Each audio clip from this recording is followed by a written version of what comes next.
বছরের এই সময়টায় প্রায় সবাই নতুন বছরের সংকল্প নিয়ে ভাবতে শুরু করে, অর্থাৎ নতুন বছরের নতুন করে শুরু করা। কিন্তু কেন বছরের অন্য সব দিনের বদলে ঠিক এখনই কেন লক্ষ্য পূরণের জন্য এমন দৃঢ় সংকল্প তৈরি হয়? নতুন বছরের আগের রাত আর নতুন বছরের দিনের পেছনের আসল গল্পটাই বাকি। নতুন বছর কি সবসময় এমনভাবেই উদযাপিত হয়ে এসেছে? নমস্কার, পুরাতনের আজকের আয়োজনে আমরা জানব নতুন বছরের উদযাপনের পেছনে কোন ইতিহাস লুকিয়ে আছে। চলুন একেবারে শুরু থেকে শুরু করা যাক। নতুন বছর ঠিক কবে? অবশ্যই 1 জানুয়ারি, তাই তো? প্রশ্নটা হাস্যকর লাগতেই পারে, কিন্তু আপনি জেনে অবাক হবেন উত্তরটা আসলে একটু জটিল। কারণ বছরের একাধিক সংজ্ঞা হয়েছে। নতুন বছর উদযাপন করতে গেলে আগে বোঝা দরকার আপনি ঠিক কোন নতুন বছরের কথা বলছেন। বিভিন্ন সভ্যতা সময়কে মাপার জন্য ভিন্ন ভিন্ন পদ্ধতি ব্যবহার করেছে। কেউ সূর্যের ওপর ভিত্তি করে, কেউ আবার চাঁদের গতির ওপর নির্ভর করে বছর গণনা করেছে।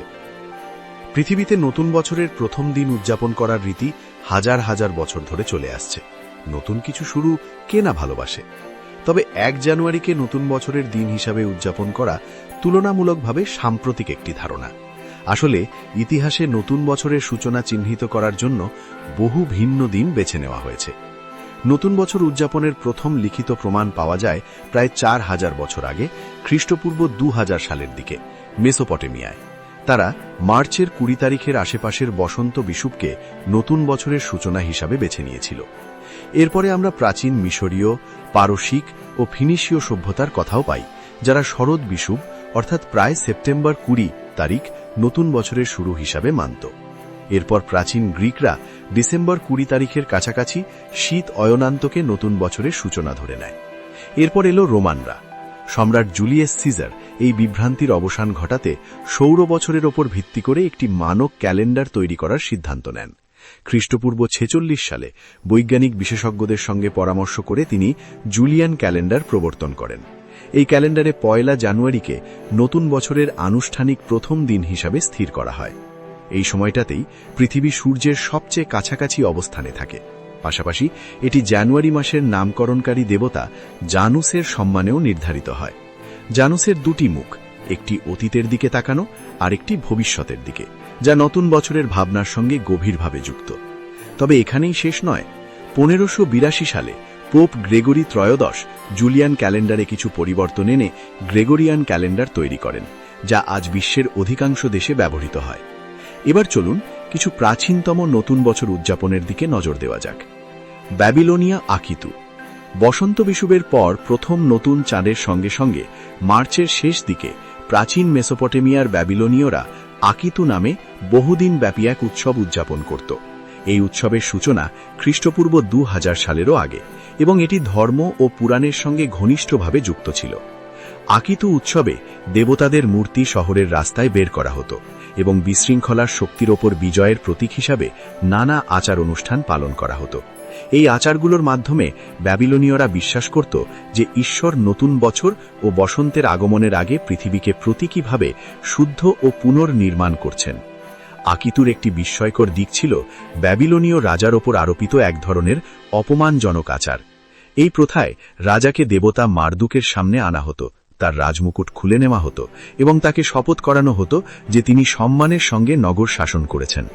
এরপর মহাযাজক রাজাকে চড় মারত এবং কান ধরে টানত যাতে তিনি কাঁদেন।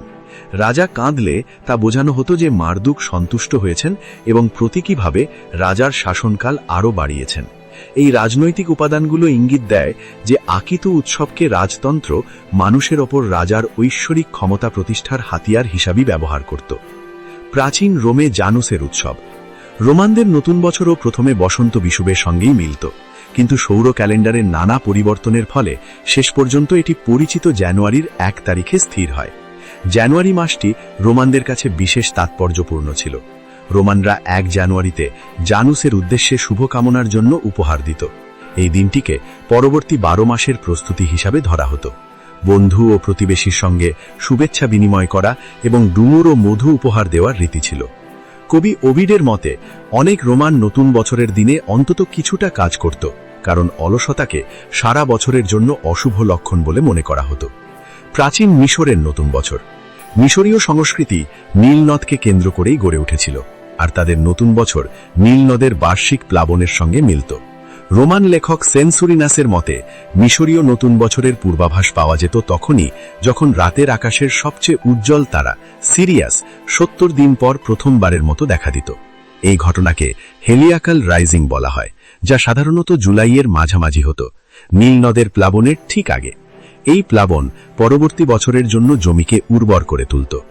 মিশরীয়রা এই নতুন সূচনাকে ওয়েপিট রানপিট নামে একটি উৎসবের মাধ্যমে উদযাপন করত, যার অর্থ বছরের সূচনা। নতুন বছরকে পুনর্জন্ম ও নবজীবনের সময় হিসাবে দেখা হতো এবং নানা ধর্মীয় আচার ও উৎসবের মাধ্যমে তা উদযাপিত হতো। নুত দেবীর মন্দিরের সাম্প্রতিক আবিষ্কার থেকে জানা যায় যে রানী হাটশেপসুতের রাজত্বকালে বছরের প্রথম মাসে এক ধরনের মাতাল উৎসব পালিত হতো।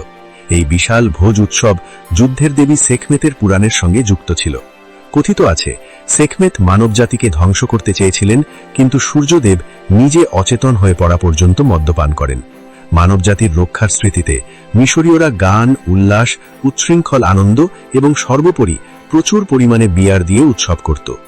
এছাড়াও আজ যে প্রাচীনতম ঐতিহ্যগুলোর একটি উদযাপিত হয় তার মধ্যে অন্যতম হল চন্দ্র নববর্ষ, যা চীনা নববর্ষ নামেও পরিচিত।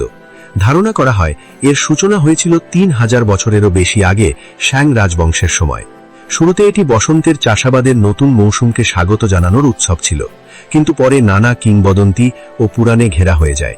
একটি জনপ্রিয় কাহিনী অনুযায়ী নিয়ান নামে এক ভয়ঙ্কর দ্বন্দ্ব প্রতি নতুন বছরে গ্রাম আক্রমণ করত। তাকে ভয় দেখাতে গ্রামবাসীরা লাল রঙের সজ্জা করত, বাঁশ বোড়াত এবং জোরে শব্দ করত। এই কৌশল কাজ করে, আর নিয়ানকে তাড়ানোর সঙ্গে যুক্ত উজ্জ্বল রং ও আলো ধীরে ধীরে এই উৎসবের অংশ হয়ে ওঠে। এই উৎসব সাধারণত 15 দিন ধরে চলে এবং পরিবার ও ঘরের ওপর বিশেষ গুরুত্ব দেয়। মানুষ দুর্ভাগ্য দূর করতে ঘর পরিষ্কার করে এবং কেউ কেউ পুরনো ঋণ সাধ করে আগের বছরের হিসাব মিটিয়ে নেয়।